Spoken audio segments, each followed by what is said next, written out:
Hola, buenas noches. Estamos nuevamente en el Museo Nacional de Arte y desde aquí presentamos un capítulo más del programa de estudios descoloniales PED.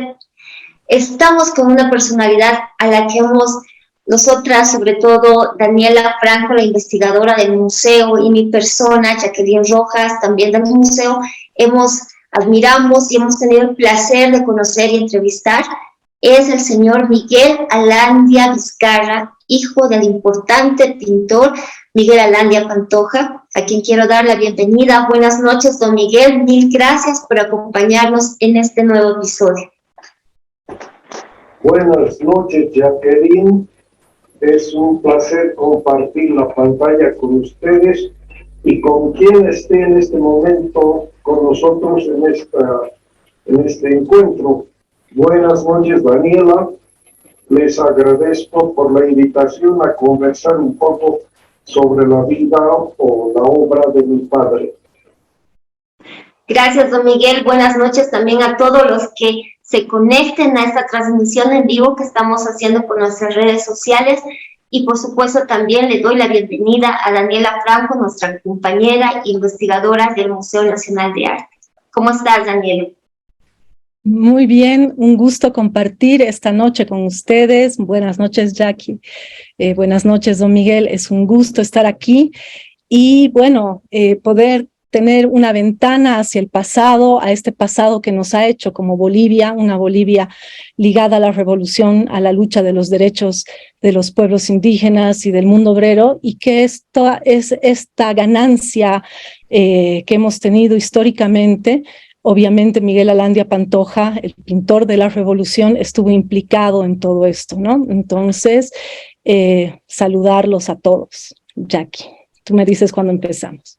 Claro que sí, Dani.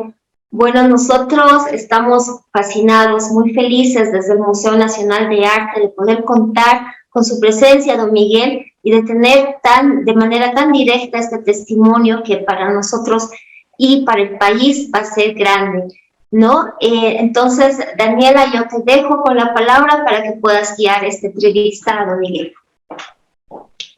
Perfecto. Bueno, mucho gusto de verdad estar esta noche junto a ustedes y un poco contextualizarlos que el Museo Nacional de Arte tiene un gran interés por reconstruir la historia de Miguel Alandia Pantoja, el pintor de la Revolución, y en ese interín hemos tenido un relacionamiento muy interesante y se ha forjado una amistad entre Jacqueline, mi persona, y don Miguel, porque hemos estado justamente en la ciudad de Cochabamba, visitándolo, haciéndole una serie de entrevistas, y realmente aquí vemos, y aquí quiero analizar un poquito este tema, la importancia de la historia oral, la importancia del relato subjetivo de las personas que están ligadas con episodios históricos muy importantes, pero una de las fuentes para hacer la investigación histórica del pasado es el relato oral, la historia oral. Y ahora estamos hoy reunidos esta noche para tener una ventanita de historia oral junto a este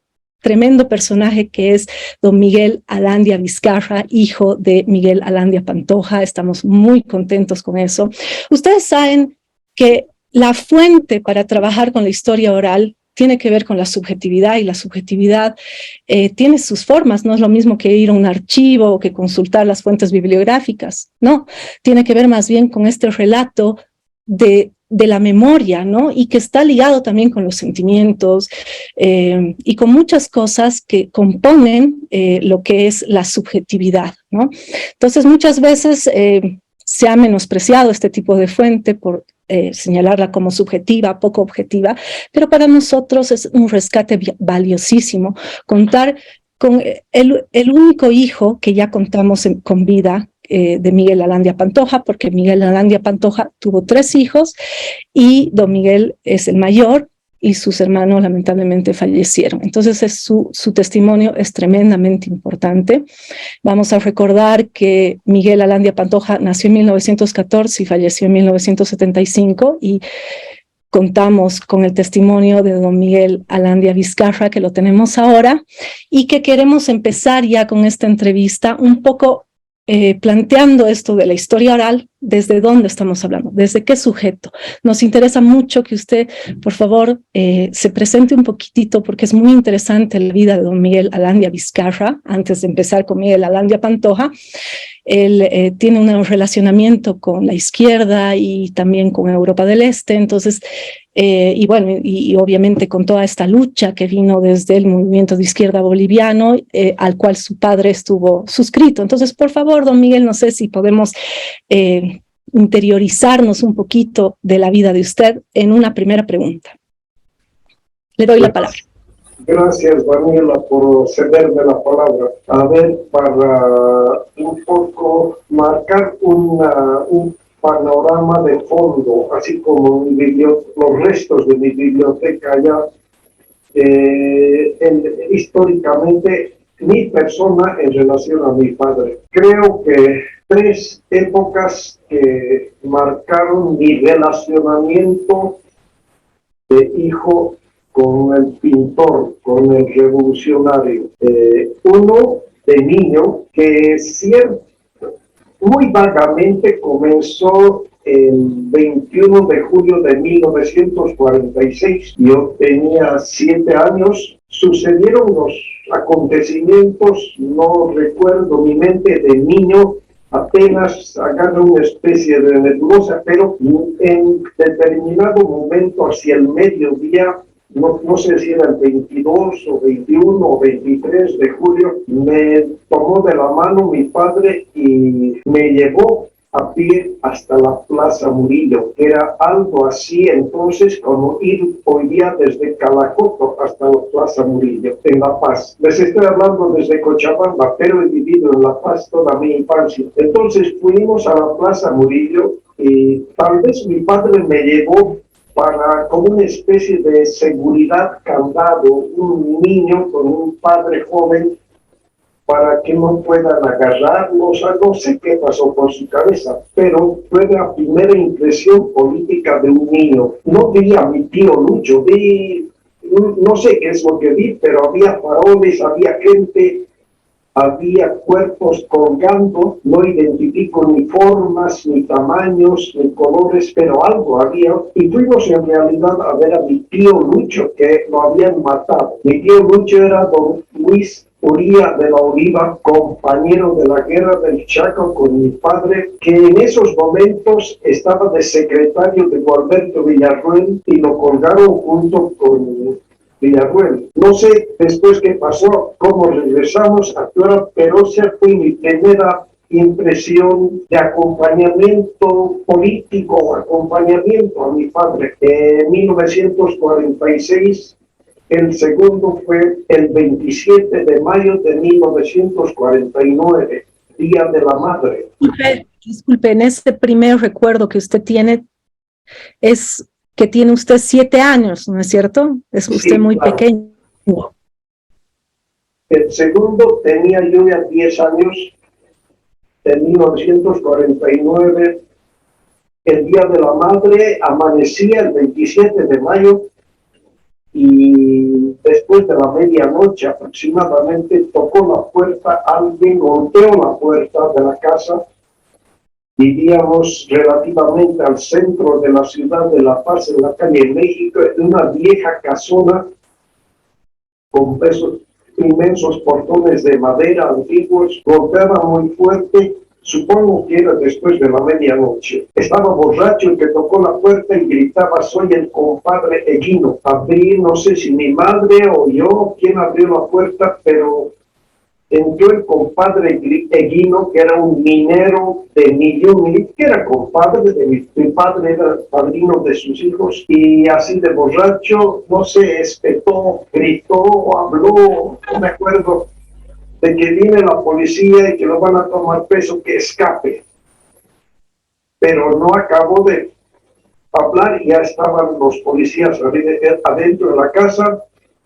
Lo tomaron a Eguino, lo tomaron a mi padre y se los llevaron. Bueno, estábamos en cierto punto acostumbrados a que mi padre esté escapando, ocultándose o en las minas o luchando, pero esto fue, digamos, algo que dejó en mí a esa edad un recuerdo fuerte. Mayo, junio, julio, agosto, septiembre, octubre, mi madre ya había dado por muerto a mi papá, ya se había puesto velos de luto, ella era muy cristiana. En fin de noviembre, si no recuerdo mal, o en diciembre, antes de la Navidad, tocó la puerta mi padre. Y era una gran sorpresa para todos, maravillosa sorpresa, pero sorpresa porque lo dábamos por muerto. Mi madre era una señora de la clase.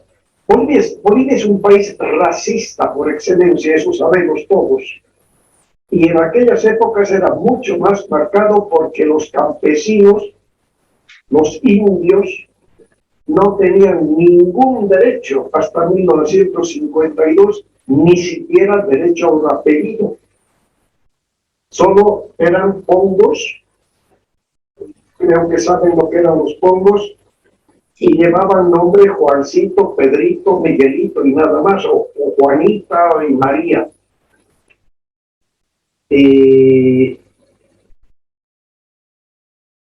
Bueno, apareció mi padre a fin de año, había escapado desde Chile, donde había estado confinado, deportado, diré, durante mucho tiempo, 8 meses, no sé, de mayo a diciembre, 7 meses, ingresó a la casa.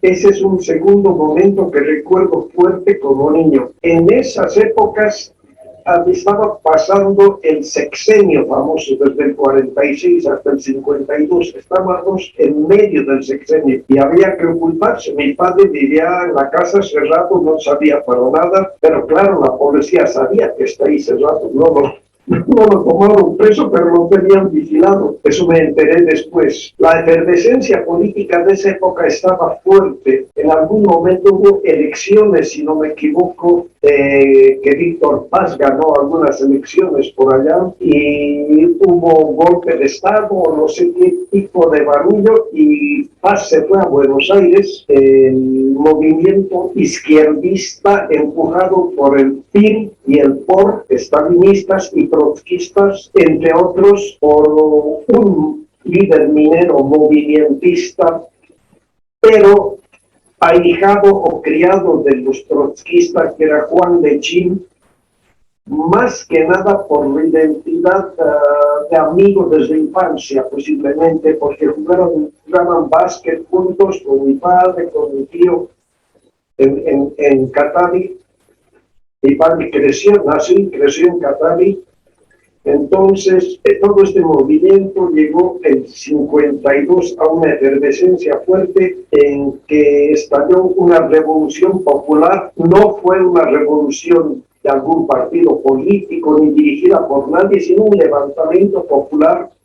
La situación en general estaba muy fea en Bolivia en todo aspecto y por suerte en determinado momento los carabineros de Bolivia se unieron a la cabeza de un coronel o general Seleme. Eso recuerdo porque vivía cerca de mi casa. La Paz era muy pequeñita entonces. Supongo que tenía unos 100 o 200.000 habitantes, exagerando. De modo que entre citadinos y blancos más que nada había eran vecinos todos, se conocían. Entonces, 9 de abril estalló y mi padre salió fusil al hombro a pelear en Miraflores contra los militares. 2 o 3 días duró la contienda, no sé qué sucedió después. No sé por qué después también apareció Víctor Paz llamando o invitando a mi padre, o tal vez mi padre fue a buscarlo, eso no me consta, y le invitó o le permitió o le dijo que pinte un mural en el Palacio de Gobierno en honor a la revolución del 52, que fue una revolución popular. No era revolución ni del MNR, ni del PIR, ni del POR, ni del PUS, ni del... Habían varios partidos, era un levantamiento popular. Don Miguel. Sí. Bueno, muchas gracias. O sea, le hemos pedido que se presente y usted ha hecho una escansión de ciertos recuerdos en relación con su padre. Y me parece muy importante porque ha rememorado ciertos momentos de crisis, ¿no? Cuando cuelgan a su tío durante el sexenio, durante el colgamiento de Villarroel, y que su padre lo toma de la mano, lo lleva a ver esta escena, el momento en que lo persiguen a su padre en el sexenio, el momento en que se retoma la lucha y él sale a la calle el 52 a pelear por la revolución. Y parece que todos estos recuerdos hacen su subjetividad, la subjetividad de usted, que desde niño estuvo formado por su padre como un padre que también lo imbuyó en la cuestión política porque era el cotidiano en el que vivíamos. Y luego recuerda este tema del mural que le pide Víctor Paz que pinte a su padre. Entonces ha ido como un recorrido a lo largo de la vida de su padre que tal vez podemos empezar a profundizar ahora con esta primera pregunta en la que o segunda pregunta en la que le señalo cuáles han sido los orígenes de su padre, ¿no? De niño, quiénes fueron sus padres, dónde nació, cuál es la relación que él tuvo con la mina, ¿no? Y quién era su padre, quién era su madre.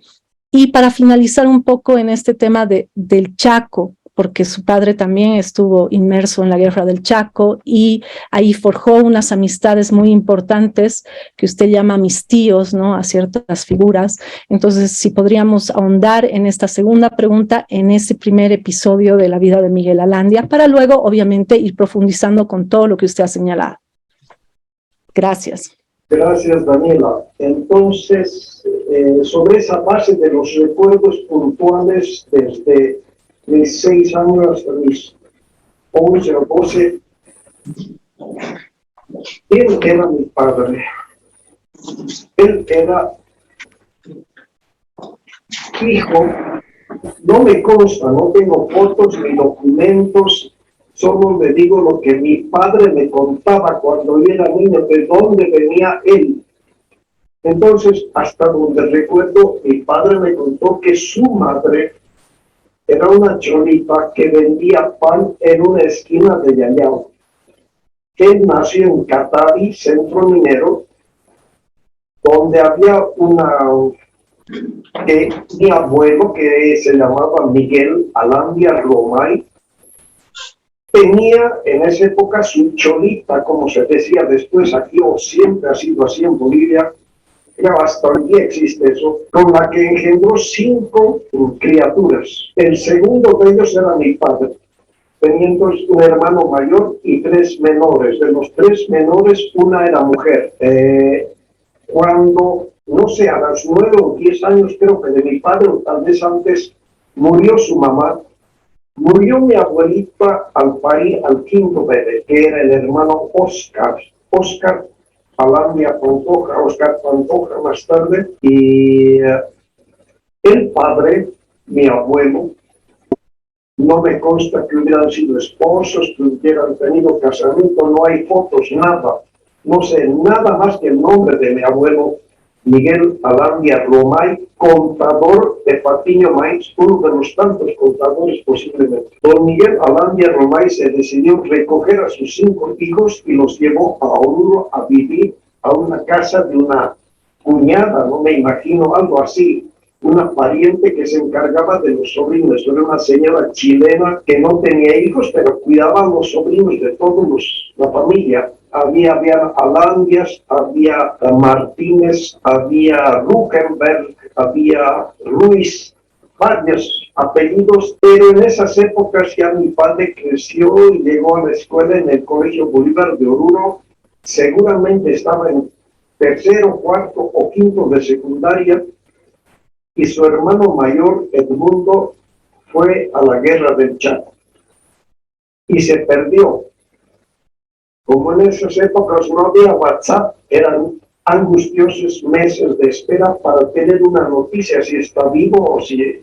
En fin, tanta era la angustia que el hermano menor, mi padre, se decidió ir a buscar a su hermano y se alistó como soldado para ir a la guerra, pero en busca de su hermano. Y le tocó vivir la suerte de tantos bolivianos que tuvieron que luchar cayó preso en el Chaco y en la prisión donde estuvo creo que 3 años, en la prisión paraguaya, hizo amistades que duraron toda su vida. De los que recuerdo eran, cuando era pequeño me decía, los tíos, pero no eran parientes, eran compañeros de lucha en la guerra. Se forjó una amistad entre muchos jóvenes bolivianos que regresaron de la guerra y también formaron la base para la formación de grupos políticos sociales al regreso del Chaco. Unos ingresaron al PIR, otros al POR, otros aquí, otros allá. Mi padre entró al POR posiblemente por amistad o porque se conoció, porque congenió, no sé por qué, con Guillermo Lora, el fundador del POR. Era otro señor, creo que de apellido Gainsbourg, si no me equivoco. Y José Aguirre Gainsbourg, ¿no es cierto? Creo que si no conozco bien, yo he vivido solo puntos de la vida con mi padre, con mi familia. En esa época yo quería hacer reactores nucleares para fundir España. Era una idea loca de muchacho, de joven, pero eso me llevó a estudiar mucho y luego conseguí una beca con ayuda de mi padre. En 1958 me fui en noviembre hasta lo que fue la República Socialista de Checoslovaquia. Aterricé en Praga a fines de noviembre junto con un muchacho que ya murió, en esa época muchacho, un señor hoy día sería hijo de un militar, veniano o cruceño, era Rudy Cuellar Chávez o Suárez, no recuerdo bien, Rudy Cuellar creo. Sí, Rudy Cuellar. Fuimos casi de la mano, 2 niñitos, 2 jovencitos, y a Buenos Aires, una semana en avión hasta Praga. La primera impresión muy mala, llegamos sábado y decidimos el domingo al despertarnos que nos vamos de regreso a la libertad, al occidente. Mañana, lunes, vamos a tomar un tren a Alemania y por favor, llamé por teléfono a la recepción que nos despierten temprano. Lunes nos despertaron temprano y dice, están buscándole aquí, alguien le busca. Nosotros no sabíamos quién puede ser, nos habían prometido, no teníamos papeles, nosotros de beca ni nada parecido, que nos van a recibir, pero nadie nos recibió. Preparamos maletas y bajamos las gradas hacia la recepción del hotel y en la recepción había una mujer. Fíjense bien, nosotros teníamos 18 o 19 años, yo iba a cumplir 19. Y en la recepción había un monumento de mujer, rubia, de ojos azules, alta, bellísima, que nos derritíamos solo de mirarlo a nosotros dos. Y en perfecto inglés me dijo, he venido a recogerlos, me ha mandado la señora Berbalova y las voy a llevar al Ministerio de Educación. Rudy me preguntó qué dice la gringa, le digo que nos va a llevar al Ministerio, ya nos están esperando. Ay, mamacita, contigo irías del infierno. Le habló en español y la señora o señorita dice, muchas gracias, caballero, en perfecto castellano o español. Así que esa fue la circunstancia que nos mantuvo y me obligó prácticamente a quedarnos en Checoslovaquia, porque nos llevó al ministerio, nos dieron dinero, ya nos sentíamos atendidos y empecé mis estudios. Me gradué en enero del 65 como ingeniero nuclear, especializado en física y tecnología de instalaciones energéticas nucleares.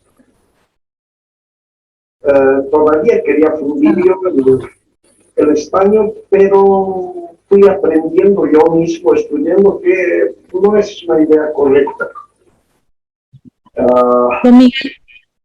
Don Miguel, hasta ahí, como para hacer una recapitulación un poquito, nos ha hablado justamente de su propia trayectoria, que eso es lo que queríamos también remarcar, como usted ligado a la física nuclear, a esta formación que usted tiene en Checoslovaquia, ¿no? Y que eso también lo acerca a la izquierda, porque también usted vivió junto a su padre todo este tema político, ¿no?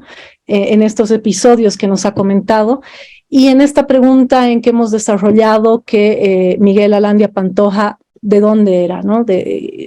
Hijo de quiénes eran, de una mujer muy humilde de Catavi que fallece después de haber tenido 5 hijos, con un padre que tiene una clase social un poco más holgada económicamente y que, bueno, finalmente se cría con la tía y tiene 5 hermanos, por lo cual va a buscar a uno de los hermanos a la Guerra del Chaco y va a la Guerra del Chaco entre los 17 a 18 años. Imagínense ustedes cuán joven era Miguel Alandia Pantoja cuando va al Chaco y vuelve con toda una formación política y una formación de la vida real, de lo cruel de lo que fue la guerra, y que viene con ciertas amistades muy, muy fuertes que tiene, ¿no? Y ahí entabla relación con Guillermo Lora, y ahí es un poquito la pregunta que tengo, esta relación de Miguel Alandia Pantoja con el POR.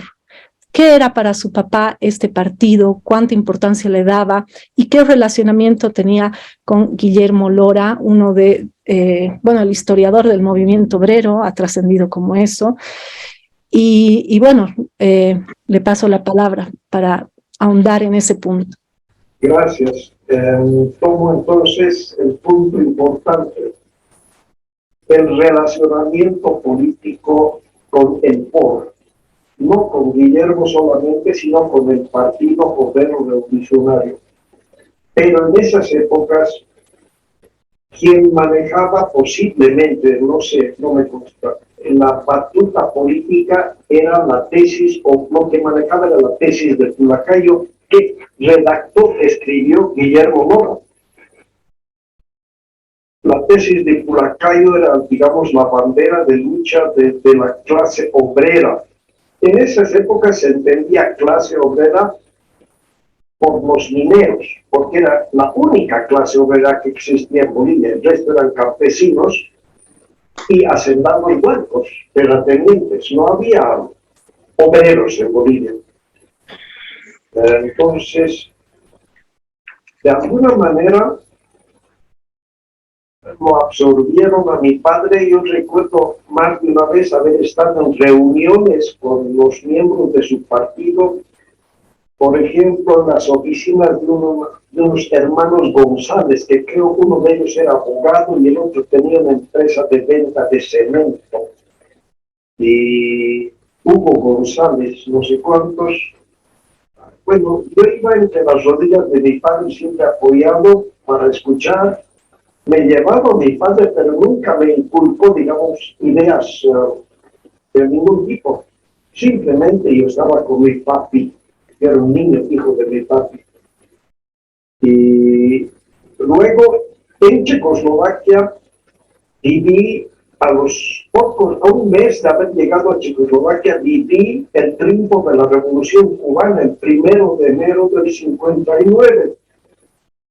Y había bastantes, después de la revolución, había bastantes becarios cubanos con los que aprendí a cantar canciones cubanas de la revolución, con los que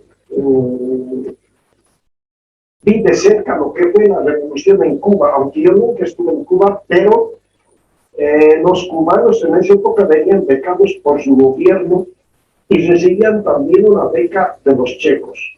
Mi beca era equivalente a unos $20 mensuales. Los cubanos recibían $300 mensuales y los cambiaban en la bolsa negra y eran millonarios, digamos, entre los estudiantes. El 1 de mayo del 59 también fui corriendo por una calle en Praga para celebrar el 1 de mayo. Y había unos sistemas de reproductores en cada esquina que reproducían una música. Yo no me di cuenta, seguía corriendo y veo que todos se pararon y ponían la mano al pecho y silencio. Y yo era el único que se movía. Estaban tocando la Internacional, que mi padre me enseñó a cantar desde chico. Y todos estaban parados así. Y yo no me di cuenta. Entonces, esas pequeñas cosas me empezaron a educar políticamente, diré yo. El fusilamiento de Rodolfo, la internacional, en fin, y estudié mucho. Es verdad que también la universidad fue un brillante estudiante. Eso me afianzó, digamos, en la perspectiva de regresar, pero no había manera de regresar a Bolivia. Cuando vine en mayo del 65 a Bolivia, me tomaron preso, me llevaron al Estado Mayor.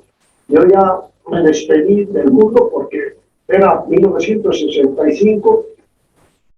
Me hicieron sentar en un pasillo y me recibió un oficial que después me enteré era un tal Prado Salmón, Cari Prado Salmón. Y pensé que me iban a fusilar o matar, no sé qué, pero no, me trataron muy bien los militares y me pidieron, Gary Prado Salmón me pidió que fabricara bomba atómica para poder hacer la guerra a los chilenos. Y me costó mucho explicarle al gorila, porque era un señor que era muy difícil explicarle que eso no se puede hacer, y aunque se pudiera hacer en Bolivia, que yo no lo haría, que soy contra la guerra, pero no podía decir en esa manera. Me soltaron, regresé, no había trabajo, no me quisieron revalidar el título de ingeniero porque no había en la Universidad de La Paz quien me tome examen de igualación de ingeniero nuclear. Regresé a Europa y me fui directo a Holanda, donde conseguí trabajo como docente investigador en una universidad holandesa en Delft. Y le contaría muy largo, pero eso me ha obligado el apellido, la vida, a vivir en Europa hasta mis 47 o 48 años, porque yo regresaba, trataba de regresar cada vez aquí, pero no había manera. Era muy difícil, dictaduras militares y problemas políticos, mi padre y exilios, de modo que definitivamente pude retornar a Bolivia en 1987, después que la UDP ya había gobernado los últimos días de la UDP. Regresé con bastante... Sí, escucho. Es muy interesante conocer su vida, ¿no? Su trayectoria, porque también es el resultado de los relacionamientos que tuvo su padre con la izquierda de Europa del Este, porque usted también adquiere esta beca por ese relacionamiento que hay, ¿no? Y ahí está mostrando un poco esta formación política que usted tiene a partir de estas experiencias que tiene en Checoslovaquia y que están antecedidas por todo lo que vivió su papá, ¿no?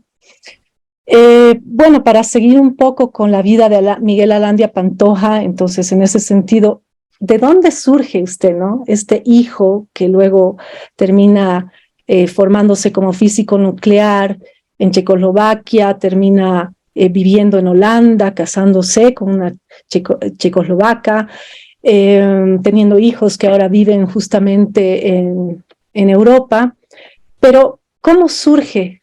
¿Cómo usted nace? ¿A partir de qué unión? ¿Quiénes son sus padres, digamos, este relacionamiento de su padre con su madre? ¿Qué contradicciones había en esa unión? ¿Cuáles fueron las vicisitudes que tuvieron a un inicio? Porque usted me comentó que pasaron hambre muchos años, que su papá buscaba trabajos esporádicos como para poder sostener la familia. Entonces, ahondemos un poquito en ese relacionamiento de su papá y su mamá y de estos primeros trabajos y de cómo lucha su padre para sacar adelante una familia con 3 hijos.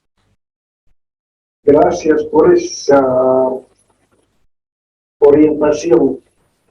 Era necesario hablar un poco paralelamente, ahora lo voy a hacer un poco posterior. Regresa el jovencito de ¿cuántos años? Del 14 al 38 posiblemente, de 24 años tal vez, aproximadamente, regresa y está en La Paz buscando trabajo, tratando de hacer lo que puede. Mi padre, no sé por qué, un día cae en un almacén que era famoso en La Paz, la casa Elsner. Posiblemente porque veo a una muchachita en la caja sentada, bonita, le gustó, no sé por qué entró allá, pero hablaron con la cajera, que era mi madre, mi futura madre, enamoraron allá, y ella era de apellido Vizcarra, los latifundistas de Achacachi, dueños de toda la región de Achacachi. Había 4 familias dueñas de Achacachi: los Molinedo, los Durán, los Vizcarra, los Ayala y no sé quién más. Se casaban entre ellos, se pasaban fincas y demás, y peleaban infidelidades y todo entre blancos de Achacachi. Mi madre fue criada a la vez por su madrastra Pía, porque al morir su madre, mi abuelo materno se casó con la hermana menor, lo que era normal en esas épocas, para mantener la herencia de la familia, los dineros, ¿no? Entonces, esta señorita Blanquita le vio bonito al cholito ese que era mi padre, porque mi padre era de rasgos no indígenas propiamente, pero un mestizo fuerte. Entonces, las dos familias, la familia Vizcarra más que nada estaba en contra de la relación, aunque ella ya era huérfana de padre y madre. El tío, quien la criaba, estaba a su cargo, estaban en contra, no sé qué Dios hubo familiares, pero estos dos enamorados se escaparon a Cochabamba. Y en 1939 yo nací aquí en Cochabamba. Y luego regresaron a La Paz, vivían en La Paz miserablemente, porque el señor Miguelito no tenía oficio. Tenía talento para artes plásticas y abrió en algún momento una pequeña empresa que se llamaba Publicidad Dibujantes. Hacía tarjetas, hacía imprimir tarjetas para la gente, almanaques, anuarios, toda clase de estas cosas que se hacen con Photoshop y con PowerPoint. Pero él lo hacía a mano, tenía su mesa de dibujo. En el año 48 firmó un contrato para hacer el stand de la empresa Lanivicio Boliviano Domingo Zumillo en la feria del 4º centenario de La Paz. Yo lo acompañaba, eso me acuerdo. Trabajó ahí, no sé cuántas, varias semanas, pintando, arreglando el stand ese de Lanivicio. Conseguía trabajos así de vez en cuando. Hasta 1900,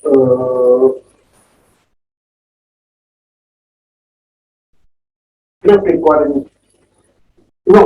50, 51 posiblemente, los dos novios estos, o enamorados, o amantes, o marido y mujer, no estaban casados, ya tenían 3 hijos. A la izquierda de la foto está mi hermano difunto que murió hace 3 años con Alzheimer en La Paz, Sergio. Al centro está una hermana mía que murió de diabetes, de coma diabético en Santiago de Chile en el año 2005. Y a la derecha de la foto estoy yo. Esta foto nos sacamos en algún momento, no sé cuándo, en Puerto Cordero, naturalmente. Y mi madre me enseñaba de chico que nosotros no somos indios, que somos blancos de sangre azul. Me resultaba muy curioso, pero era mi madre, yo no podía juzgarla ni entendía, sabes, mucho de cómo era la cosa. De modo que al regresar mi padre de Santiago de Chile, posiblemente pensó 3 veces y dijo, ahora me voy a dedicar a pintar. Y pidió licencia indefinida del POR. Escribió una carta. Y Nora le contestó verbalmente algo así como que el POR no necesita pintorcitos, necesita gente revolucionaria que haga la revolución. Bueno, más tarde, a la muerte de mi padre, Guillermo Nora ha escrito su biografía, un panfleto de 20 páginas, donde en corto dice, yo le enseñé a pintar a Miguel Alandia Pantoja. Más o menos eso está. Yo tenía... Don Miguel, sí. Don Miguel, un poquito para continuar con este fascinante relato de recuerdos de la vida de su papá, de usted. Un poco ahondaremos sobre el tema, bueno, nos ha mostrado el relacionamiento con su mamá, estas contradicciones, pero que finalmente surge una familia, ¿no? Que fue sostenida por un padre que es pintor y que termina afianzándose en la escena como un artista pintor. El tema ahora, un poquito preguntarle sobre otra faceta, sobre ciertos momentos históricos en los que aparece su papá y que usted ha hablado al principio de eso. Cuando el sexenio, ¿no? El colgamiento de Villarroel, ¿no? Y el sexenio en esta etapa en que él es perseguido, y luego cuál es su intervención como para ahondar un poquito más en la revolución del 52, y finalmente cuando él pide la licencia del POR para dedicarse a la pintura y es invitado por Víctor Paz a pintar un mural de la revolución y otros murales, ¿no? Entonces, como para ahondar ahora, profundizar un poco en estos temas históricos que fueron trascendentales en la vida de su papá. Le paso la palabra. Gracias. Mi problema es por dónde empezar, cuál tema escoger. Haremos así. 1953, 9 de abril, Víctor Paz invita, posiblemente, era un hombre inteligente, Víctor Paz, invitó a su pintorcito para que se lo haga un mural en el Palacio durante el 52, después de abril, y el 9 de abril del 53, Víctor Paz invita a Diego Rivera a La Paz, posiblemente para que venga a calificar el mural que había hecho pintar él. Diego Rivera llegó al Palacio de Gobierno y cuando trató de subir las escalinatas vio el mural delante de él y se quedó mirando el mural tanto tiempo que Víctor Paz allí estaba esperando y no hizo esperar mucho. En la noche o en la noche siguiente, Diego Rivera dio una conferencia en la universidad que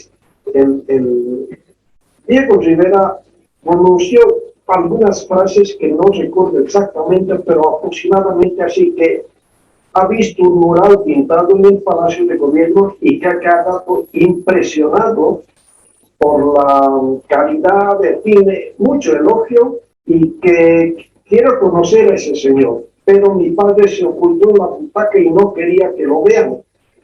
Y como no estaba ahí, le dijo, entonces le invita a este tercer mural, las escalinatas derecha e izquierda que suben de la planta baja al primer piso del Palacio Quemado. Este es un boceto que pintó mi padre después de que destruyeron su mural.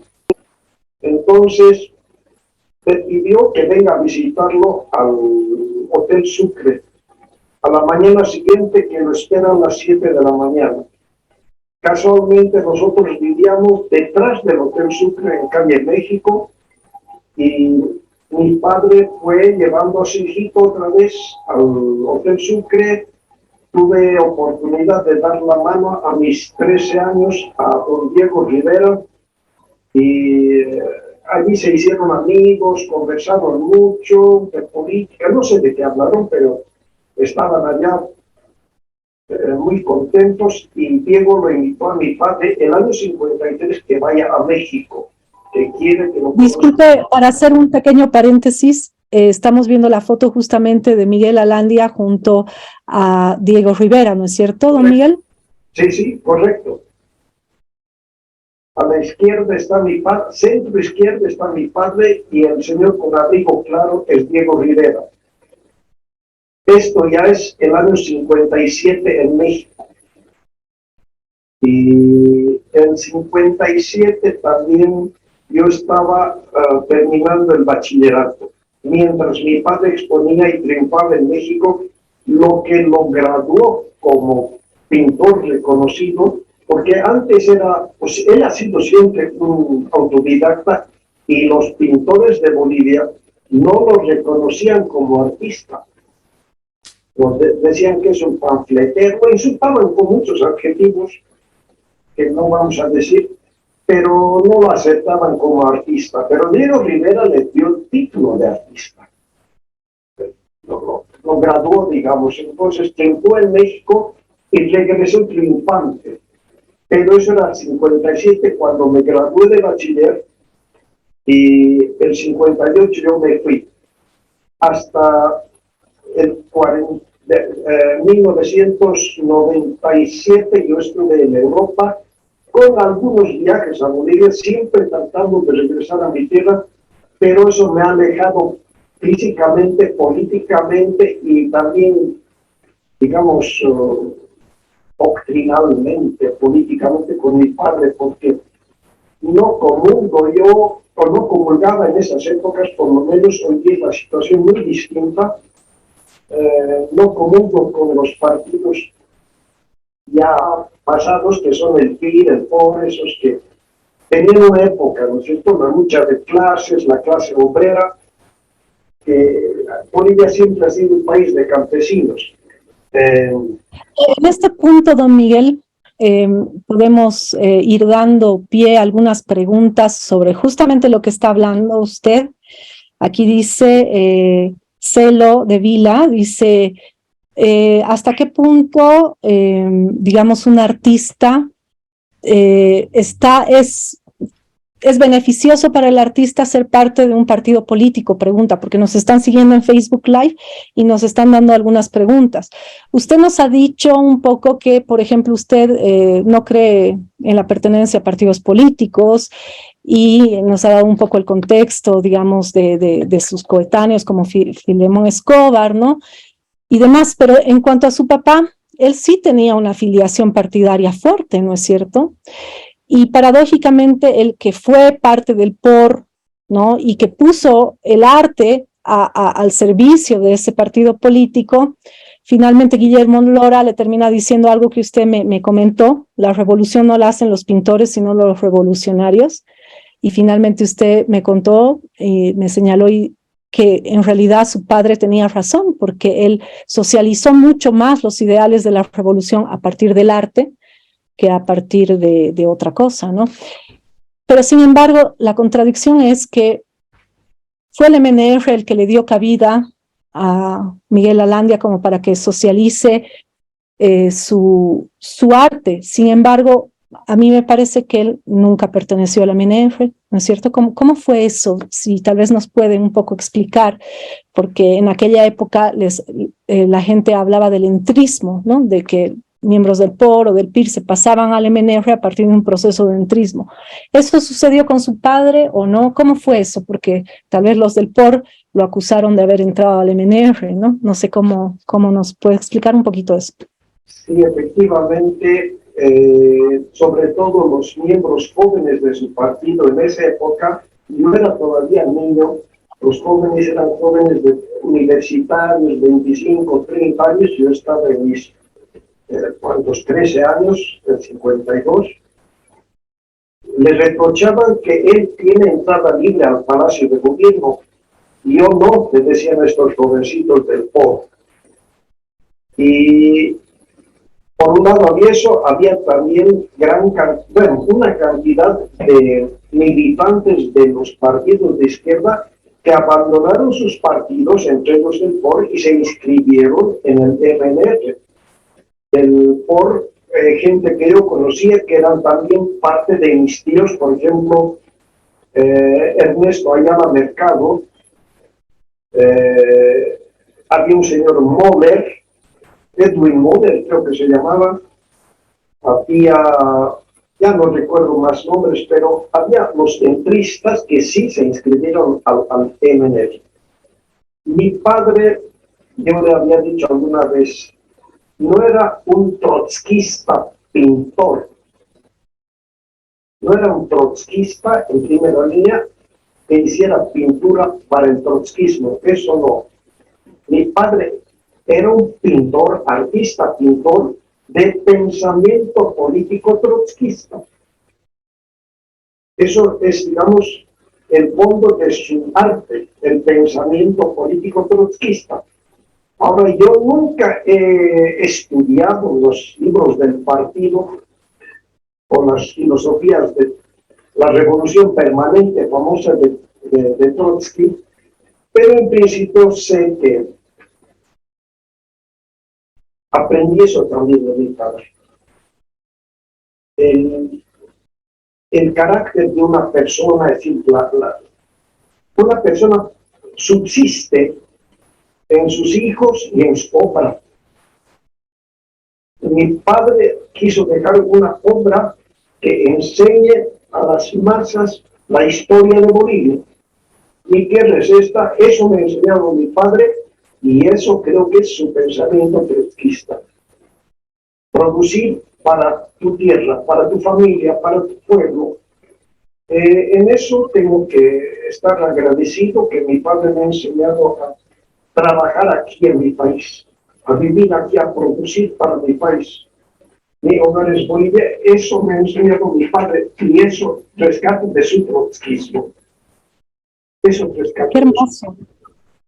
Qué hermoso mensaje para usted y a través de usted para todos nosotros, para todos los nuevos artistas, para los nuevos pensadores. Justamente hacían la pregunta de que vale la pena ser parte de un partido político siendo artista, y la respuesta de su papá es: hay que tener la herramienta del arte para mostrar, amar a la patria y mostrar su historia. Y eso me parece fundamental, ¿no? Como última pregunta, porque también en el Facebook nos está preguntando, ¿qué fue de los murales de Alandia que estaban en la sede de la Federación de Mineros del Prado? Y ahí, como para finalizar, quisiera que nos hable un poquito de esta obra, de los murales de su padre, que luego fueron saqueados, destruidos por la dictadura de Barrientos, ¿no? Y cuáles son también las proyecciones que se tienen, ¿no? de reconstrucción del mural, por ejemplo, del mural del Palacio Quemado, en un momento político de retoma de la revolución, porque personalmente pienso que el movimiento al socialismo está retomando la revolución inconclusa del 52. ¿Cuán simbólico sería reconstruir ese mural en el Palacio Quemado, que lo quemó justamente un periodo dictatorial? Después de la coyuntura del 2019, reconstruir este mural sería una imagen, un mensaje fuerte para las generaciones de cómo triunfa la revolución, el movimiento popular, en contraposición con los periodos políticos dictatoriales y violentos.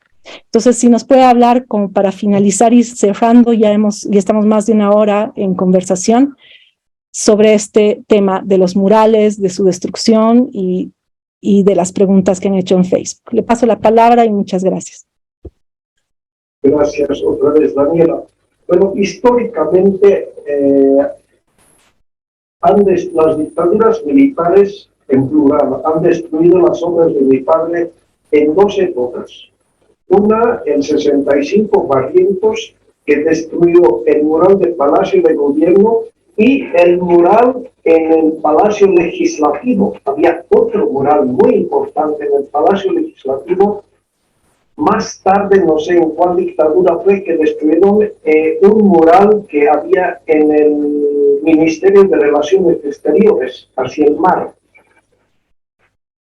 Los dos primeros murales no se han podido rescatar porque los han hecho pedazos, prisas, no sé, los han destrozado completamente. Pero algún empleado subalterno del Ministerio de Relaciones Exteriores guardó los pedazos de material en que pintó mi padre el mural en la Cancillería de la República, un pequeño mural que se denominó Hacia el Mar. Y en algún momento también han reconstruido, han restaurado ese mural en la Cancillería en La Paz. Está ese mural ahora vivo en la Cancillería. Este es el del Palacio, el que yo quisiera que se rehaga, porque aquí hay en la época de este mural hay una un antes y un después en la historia de Bolivia. Este es pasar de la época feudal en Bolivia a la época republicana como tal. Porque antes del 52 reinaba el pongaje. Después del 52 vino el voto universal, la reforma educativa, y creo que ahí termina el mensaje de mi padre para la historia de Bolivia. No creo que haya otro significado más fuerte. El mural primero que lo ha mostrado, que sería bello que se pueda repintar o restaurar en lo que fue el Palacio Quemado. Ojalá se pudiera hacer un museo ahí, que no es la revolución actual de Bolivia, es la revolución del 52. El cruce del feudalismo ponguista, del pongaje, a una república, a un país republicano, no moderno, pero posterior. Qué gusto, don Miguel. Qué maravilloso ha sido recorrer sus recuerdos, su historia, su subjetividad para tener una ventana hacia el pasado, hacia la historia de este pintor que fue emblemático, Miguel Alandia Pantoja. Yo creo que el Museo Nacional de Arte tiene bastantes desafíos respecto a la obra de su padre, y en ese sentido le doy la palabra a Jacqueline para que podamos cerrar esta noche con sus palabras. Y bueno, un saludo y gracias a todos por habernos acompañado. Gracias, Daniela. Gracias, don Miguel, por compartir con nosotros. Bueno, es importante recordar lo que habías mencionado al principio, Daniela. Nosotras hemos iniciado un trabajo de recopilación precisamente de la historia de Miguel Alandia Pantoja, ya con el interés de que esta biografía pueda complementarse, pueda nutrirse y pueda quedarse para el país. Es muy importante. También es importante el esfuerzo que está haciendo la Fundación Cultural del Banco Central de Bolivia, juntamente con el Museo Nacional de Arte, nosotros somos dependientes de la Fundación, para poder adquirir los lienzos de Miguel Alandia Pantoja y que esta riqueza patrimonial, esta riqueza artística se pueda quedar con nosotros y pueda formar parte de la memoria de Bolivia, que ya lo sabemos ahora y lo sabemos desde siempre, es importante. ¿El arte qué es? El arte no es solo una obra bella, estética, sino es algo que nos lleva a reflexionar, que tiene un contexto determinado, y obviamente todos los artistas en general tenemos una historia, hay un contexto en el que vivimos, en el que movemos, tenemos un pensamiento, sentimientos que se reflejan y se revelan a través del arte. Miguel Alandia Pantoja nos ha demostrado lo importante que es eso, compartir su arte y a través de su arte revelarnos la historia. Nadie lo ha hecho mejor que él para retratar la clase obrera, la clase minera del país. Tenemos, por ejemplo, esta gran obra que es Testimonio, cuando narra a través de su pintura el asesinato de César Lora y Isaac Camacho, dos líderes mineros que también eran sus amigos. Entonces, estos episodios tan fuertes en la historia de Bolivia se revelan a través de estas fabulosas obras, los murales, los lienzos, y bueno, agradecerte, Daniela, porque hemos podido llevar adelante este diálogo con don Miguel y hemos podido un poquito rememorar. Es un poquito, el espacio es chiquito, no nos alcanza para tanta vida en una hora o una hora y media no es suficiente, pero por lo menos hemos compartido a través del Museo Nacional de Arte y a través del programa de estudios descoloniales PED. Te agradezco mucho tu apoyo, Dani, y también, por supuesto, le agradezco muchísimo a don Miguel Alandia Vizcarra por su tiempo, por sus recuerdos y por este maravilloso espacio que nos ha brindado para compartir con todos. Gracias, don Miguel. Buenas noches. Aquí también buenas noches, Dani, y a todos los que nos han seguido. Muy buenas noches. Gracias, Jacqueline. Muchas gracias. Muchas gracias, Jackie. Muchas gracias, don Miguel. Buenas noches, entonces. Les deseo buen descanso sábado y domingo.